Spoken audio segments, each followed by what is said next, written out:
merci d'être là et de nous écouter. C'est vrai, il y a une coalition qui est née, qui s'appelle Jàmm ak Njëriñ, mise en place par le président Amadou Ba. Mais nous saluons cette initiative et nous saluons également le fait que tous les partis politiques presque ont adhéré à cette coalition Jàmm Njëriñ. Donc, on vient de vous citer quelques partis qui sont là, etc. Donc, presque plus d'une dizaine ou vingtaine de partis ont répondu à l'appel du président Amadou Ba. Actuellement, ce qui se passe, c'est que Grand Yoff a été lésé, si je peux ainsi dire, parce que la législature passée, aucun membre, aucun élément, aucun fils de Grand Yoff ne figurait sur la liste. Cette fois-ci, pour éviter les erreurs du passé, nous prenons les devants, tout en disant que Grand Yoff ne devrait pas être oublié cette fois-ci. Et nous avons espoir avec Jàmm ak Njëriñ de Amadou Ba et de tous les leaders que Grand Yoff ne sera pas oublié cette fois-ci. Ainsi, adhérant à cette cause, et vous savez très bien qu'au niveau de Grand Yoff, les enjeux sont là. Vous savez qu'en fait, l'autre parti qui était là avant l'élection présidentielle, il y avait une coalition. Ça s'est scindé. Donc, nous comprenons fort bien qu'il ne sera pas facile lors des législatives pour atteindre tous les objectifs visés, mais nous sommes debout comme un seul homme et on atteindra ces objectifs. Et ça, c'est à nous, fils, filles de Grand Yoff, hommes, femmes, jeunes et vieux et sages, de nous donner et de nous serrer la main pour pouvoir atteindre cet objectif. Dès à présent et dès aujourd'hui, je prendrai le contre-pied de M. Fall qui dit que prochainement, non, on a déjà commencé. On est déjà sur pied et sur le terrain. Donc le travail commence. Nous n'attendons pas. Nous attendons tout simplement que le président Amadou Ba, en venant ici, puisse voir que Grand Yoff s'est déjà mobilisé et préparé à cela. Il nous appartient à nous également de nous dépasser. Les querelles de personnes et de positionnement, il faut que Grand Yoff s'en départisse un tout petit peu.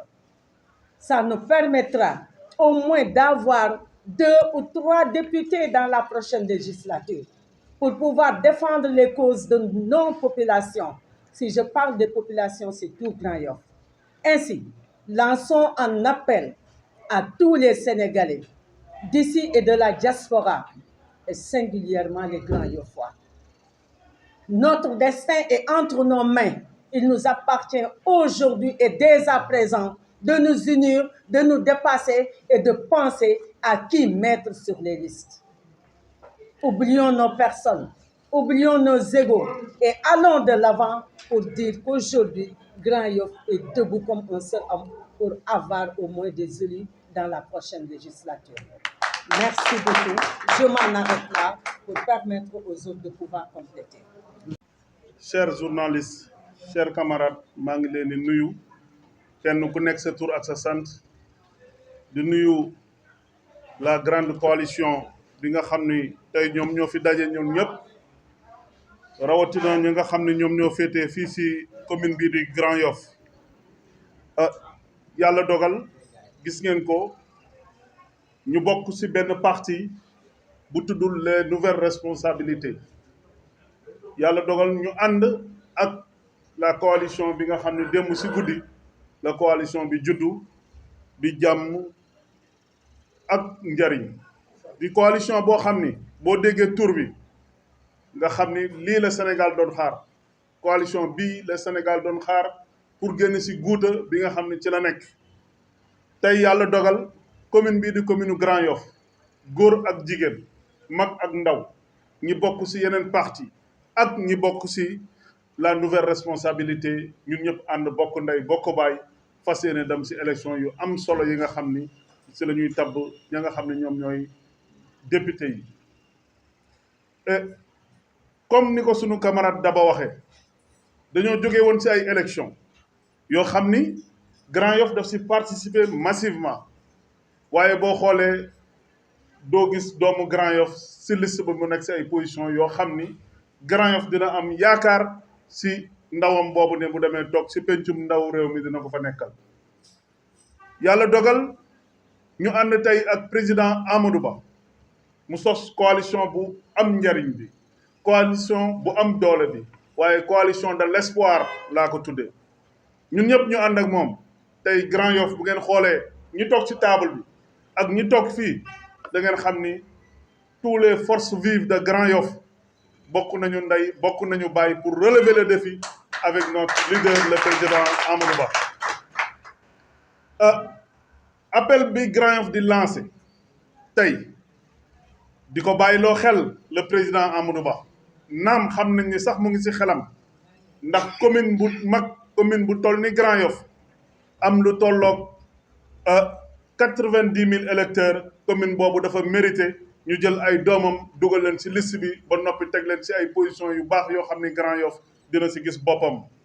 tey gis ngeen ni nga xam ne tey noonu la ñuy salfaañee ak yelleefu doomi aadama yi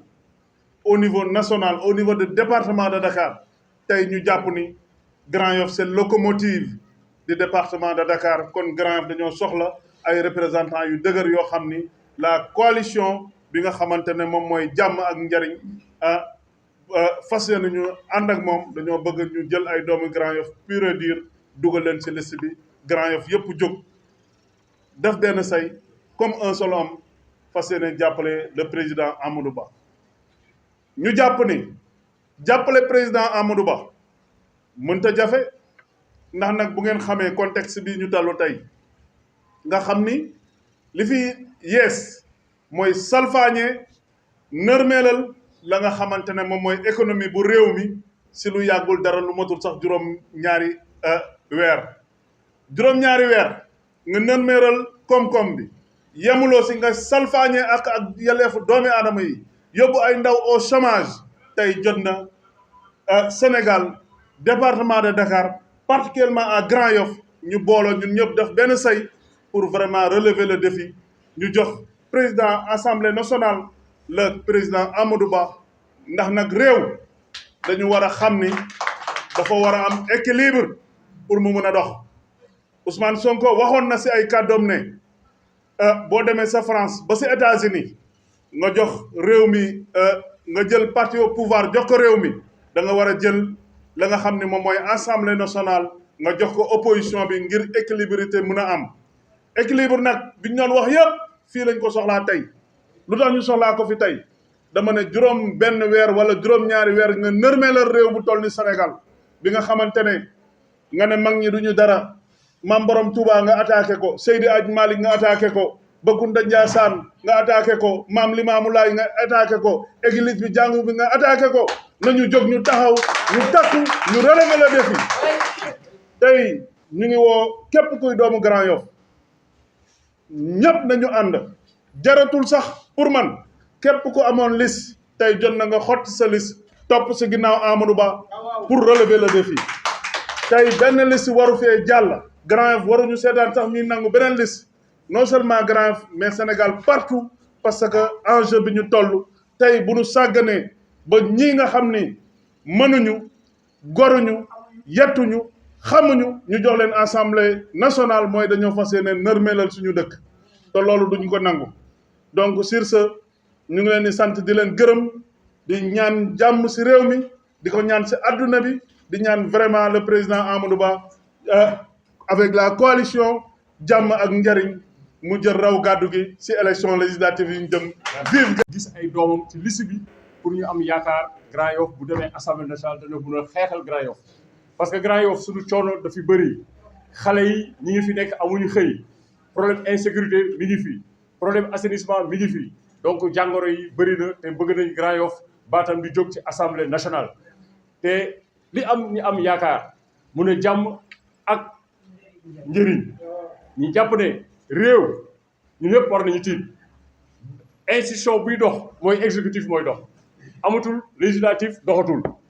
benn institution moo fi nekk mooy institution présidentielle ak justice te nii ñu gisee ñu tàmbali justice bi dalul suñu xel dañuy wax reddition des comptes mais li commencé am dalul suñu xel xam Lat Diop mi ñu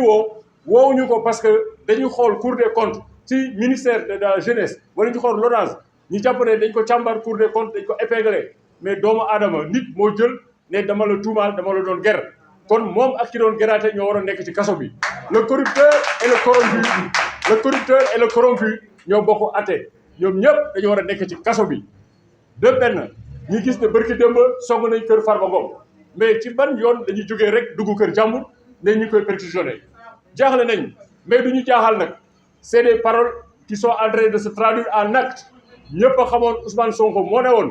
dem leen kër gars yi boo leen fa demee da ngeen fa fekk xaalis kon tey nag comme yor na doole état moo dem di seeti xaalis ci kër nit ñi il faut que ñuy arrêté tey nit ñi am yaakaar que réew mi dañu war a am ay institutions yu équilibré Ousmane Sonko moo ko waxoon moo ne assemblée nationale boo demee États-Unis boo demee France assemblée nationale mi ngi ci loxo opposition assemblée nationale dafa war a voter ay loi di saytu gouvernement